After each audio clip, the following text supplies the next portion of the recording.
Hello বন্ধুরা, আপনারা দেখছেন ডিজিটাল সবকিছু ইউটিউব চ্যানেল। তো বন্ধুরা, আপনারা প্রত্যেকেই জানেন যে বেশ কয়েকদিন আগেই মাধ্যমিক পরীক্ষার রেজাল্ট বার হয়েছে এবং এই মাধ্যমিক পরীক্ষার রেজাল্ট বার হওয়ার পরেই ছাত্রছাত্রীরা পরবর্তী ক্লাসে ভর্তির জন্য তৈরি হচ্ছেন। তো এরই মধ্যে একটি ব্যাপার সবার মাথাতেই ঘুরপাক খায়, যেটি হচ্ছে স্কলারশিপ। এই মাধ্যমিক পাশ করার পর কোন স্কলারশিপ আপনি পাবেন, কোন স্কলারশিপটি পাওয়া খুব সহজ, কোন স্কলারশিপে একটু বেশি পরিমাণ টাকা পাওয়া যাবে, কোন স্কলারশিপে আবেদন করলেই টাকা মিলবে, এরকম বিভিন্ন ধরনের প্রশ্ন থেকে যায়। তো আজকে এমনই 5টি সেরা স্কলারশিপ নিয়ে আপনাদের সামনে আলোচনা করব, যে স্কলারশিপে আবেদন করলেই মিলবে টাকা। তবে এর জন্য কিছু শর্ত আছে। শর্তগুলো যদিও খুবই সামান্য, কিন্তু মানতে তো হবে। তাই এরকমই কিছু সহজ শর্তে প্রত্যেক মাধ্যমিক পাস ছাত্রছাত্রীর জন্য সেরা 5টি স্কলারশিপ নিয়ে আজকের ভিডিওতে আলোচনা করব। যারা বর্তমানে মাধ্যমিক পাস করে ফেলেছেন এবং পরবর্তী 11 ক্লাসে ভর্তির জন্য রেডি হচ্ছেন, তো তারা এই স্কলারশিপগুলো আবেদন করতে পারেন। এই স্কলারশিপগুলো আবেদন করার জন্য আপনাকে কি কি করতে হবে বা কবে থেকে আবেদন করবেন, কোথায় আবেদন করবেন, এই বিষয়গুলো আজকের ভিডিওতে আপনাদের সামনে তুলে ধরব। কোন স্কলারশিপের কি সুবিধা সেটাও আপনি জানতে পারবেন এই ভিডিওর মাধ্যমে। সে কারণে ভিডিওটি খুবই গুরুত্বপূর্ণ হতে চলেছে। তাই ভিডিওটিকে কোথাও স্কিপ না করে প্রথম থেকে শেষ অবধি পুরো ভিডিওটাই দেখবেন, যাতে করে কোনো জায়গায় বুঝতে আপনার কোনো প্রকার অসুবিধা না হয়। এছাড়াও আপনি যদি আমাদের চ্যানেলে প্রথমবার হয়ে থাকেন, তাহলে অবশ্যই চ্যানেলটিকে সাবস্ক্রাইব করে বেল আইকনটি প্রেস করে অল নোটিফিকেশনে ক্লিক করে দেবেন, যাতে করে আমাদের চ্যানেলে যখনই কোনো নতুন ভিডিও আপলোড হবে তা সরাসরি আপনার কাছে পৌঁছে যায়। তো চলুন দেখে নেওয়া যাক এখানে বিষয়টি ঠিক কি বলা হচ্ছে। এখানে দেখুন, একটি আর্টিকেল প্রকাশিত হয়েছে, মাধ্যমিক পাশ করলেই 5টি স্কলারশিপ পাক্কা, আবেদন করলেই মিলবে টাকা। 2 মে প্রকাশিত হয়েছে মাধ্যমিক পরীক্ষার রেজাল্ট। 50% নম্বর পেলেই বাজিমাত হয়ে যাবে, পাবেন সেরা 5টি স্কলারশিপ। রাজ্য ও কেন্দ্র দুজনে মিলে প্রায় 90,000 টাকা পর্যন্ত দেবে। শুধুমাত্র যোগ্যতার মানদণ্ড আর সরকারের দেওয়া কিছু বিশেষ শর্ত মেনে নিতে হবে, যদিও সবগুলোই সহজ শর্ত।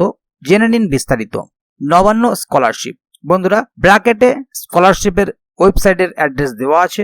এই অ্যাড্রেসে আপনারা ক্লিক করে সরাসরি এই স্কলারশিপের জন্য নির্ধারিত ওয়েবসাইটে চলে যাবেন। যোগ্যতার বিবরণ। পিতামাতা বা অভিভাবকের বার্ষিক আয় 60,000 INR এর বেশি হওয়া উচিত নয়, অর্থাৎ ভারতীয় টাকায় 60,000-এর বেশি হবে না। 65% নম্বর পেয়ে শুধুমাত্র মাধ্যমিক পাশেই এই বৃত্তি পাবেন। অবশ্যই পশ্চিমবঙ্গের বাসিন্দা হতে হবে। কত টাকা পাবেন? অনলাইনে আবেদন করলেই আবেদনকারীরা 10,000 টাকা বার্ষিক অনুদান পাবেন।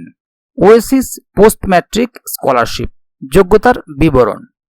পিতামাতা বা অভিভাবকের বার্ষিক আয় 2,50,000 INR এর বেশি হওয়া উচিত নয়। শুধুমাত্র মাধ্যমিক পাশেই এই বৃত্তি পাবেন। অবশ্যই পশ্চিমবঙ্গের বাসিন্দা হতে হবে। কত টাকা পাবেন?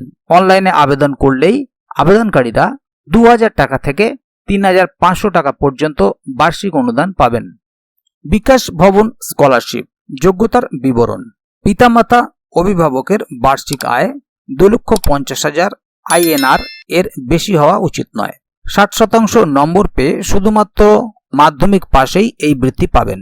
অবশ্যই পশ্চিমবঙ্গের বাসিন্দা হতে হবে। কত টাকা পাবেন? অনলাইনে আবেদন করলেই আবেদনকারীরা 12,000 টাকা থেকে 96,000 টাকা পর্যন্ত বার্ষিক অনুদান পাবেন। National scholarship. পাশাপাশি ব্র্যাকেটে ওয়েবসাইট অ্যাড্রেস দেওয়া আছে। এখানে ক্লিক করে আপনারা সরাসরি এই স্কলারশিপের জন্য নির্ধারিত ওয়েবসাইটে চলে যাবেন। যোগ্যতার বিবরণ। পিতামাতা অভিভাবকের বার্ষিক আয় 2,50,000 INR এর বেশি হওয়া উচিত নয়, অর্থাৎ ইন্ডিয়ান টাকায় 2,50,000 টাকা বার্ষিক আয় হতে হবে, তার বেশি হলে হবে না। 50% নম্বর পেয়ে শুধুমাত্র মাধ্যমিক পাশেই এই বৃত্তি পাবেন। অবশ্যই পশ্চিমবঙ্গের বাসিন্দা হতে হবে, যদিও এটি কেন্দ্রীয় সরকারের ভারতব্যাপী স্কলারশিপ। কত টাকা পাবেন? অনলাইনে আবেদন করলেই আবেদনকারীরা 10,000 টাকা থেকে 50,000 টাকা পর্যন্ত বার্ষিক অনুদান পাবেন। ঐক্যশ্রী স্কলারশিপ। যোগ্যতার বিবরণ। পিতামাতা অভিভাবকের বার্ষিক আয় 2 লক্ষ INR এর বেশি হওয়া উচিত নয়। 50% নম্বর পেয়ে শুধুমাত্র মাধ্যমিক পাশেই এই বৃত্তি পাবেন। অবশ্যই পশ্চিমবঙ্গের বাসিন্দা হতে হবে। মুসলিম, শিখ, খ্রিস্টান, পার্সি, বৌদ্ধ এবং জৈন সম্প্রদায়ের পড়ুয়ারা সুবিধা পাবেন। কত টাকা পাবেন? অনলাইনে আবেদন করলেই আবেদনকারীরা 16,000 টাকা পর্যন্ত বার্ষিক অনুদান পাবেন। মনে রাখবেন, প্রতিটি স্কলারশিপে আবেদনের নির্দিষ্ট সময়সীমা থাকে, তাই উপরে দেওয়া ওয়েবসাইটগুলো ভিজিট করে আগে আবেদনের তারিখ দেখে নেবেন, তারপরে সেই অনুযায়ী এগোবেন, তবেই তাড়াতাড়ি অনুদানের টাকাও পেয়ে যাবেন। তাহলে বন্ধুরা, বুঝতেই পারলেন এখানে বিষয়টি ঠিক কি বলা হলো। এখানে 5টি সেরা স্কলারশিপের নাম এবং ওয়েবসাইট অ্যাড্রেস দিয়ে দেওয়া হলো। আপনারা কোন স্কলারশিপে আবেদন করতে চাইছেন সেই স্কলারশিপের ওয়েবসাইটে গিয়ে আবেদন করবেন। অবশ্যই আবেদনের তারিখ দেখে নেবেন। ভিডিওটি সম্বন্ধে যদি কোথাও কোনো প্রশ্ন থাকে বা এই স্কলারশিপগুলোতে আপনি আগে থেকে আবেদন করেছেন কিনা বা কোনটিতে আবেদন করতে চান, অবশ্যই কমেন্ট বক্সে লিখে জানাবেন। ভিডিওটি ভালো লাগলে অবশ্যই একটি লাইক দেবেন এবং বন্ধুদের জানার সুবিধার্থে ভিডিওটিকে শেয়ার করবেন, যাতে তারাও বিষয়টি সম্বন্ধে জানতে পারে। তো বন্ধুরা, আজকের গুরুত্বপূর্ণ ভিডিও আপডেটটি এখানেই শেষ করছি। ভিডিওটি শেষ পর্যন্ত দেখার জন্য অসংখ্য ধন্যবাদ। আবার দেখা হবে আগামী ভিডিওতে। ততক্ষণ পর্যন্ত ভালো থাকুন, সুস্থ থাকুন। ধন্যবাদ।